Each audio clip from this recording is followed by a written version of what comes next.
এখানে যে মুরগিগুলো দেখতেছেন এটা অরিজিনাল মিশরীয় ফার্মি।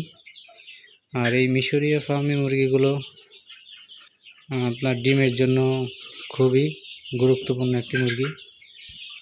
তো এই মুরগির ডিম দেশি মুরগির ডিমের কোয়ালিটি সম্পূর্ণ একই রকম থাকে, যার কারণে এই মুরগির ডিমগুলো বাজারে চাহিদা অনেক বেশি।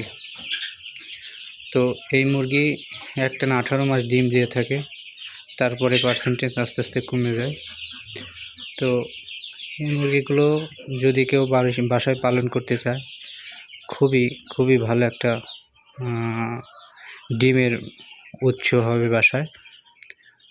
তো আপনারা যদি কারো প্রয়োজন হয় তাহলে এগুলো আমার কাছ থেকে নিতে পারেন। আমি এই মুরগির ডিম, 20 ডিম বা 0 বাচ্চা এবং বোর্ডিং করা বাচ্চা 1 মাস, 2 মাস, 3 মাস সব ধরনের বাচ্চা বিক্রয় করে থাকি। তো কারো প্রয়োজন হলে অবশ্যই আমার সাথে যোগাযোগ করলে এটা আমি দিতে পারবো। আর আমার বাসা হলো রাজবাড়ী জেলার রাজবাড়ী সদর উপজেলায়। তো এই যে বাচ্চাগুলো দেখতে পাচ্ছেন, এই বাচ্চার বয়স হলো 1.5 মাস প্লাস। তো এগুলো গ্রোথও ভালো আছে ইনশাল্লাহ, সবগুলো ভ্যাকসিন কমপ্লিট করা। যদি কারো প্রয়োজন হয় তাহলে আমার সাথে যোগাযোগ করতে পারেন। যোগাযোগ করলে আমি যার যে কয় পিস লাগে আমি এগুলো বিক্রি করতে পারবো, অসুবিধা নেই।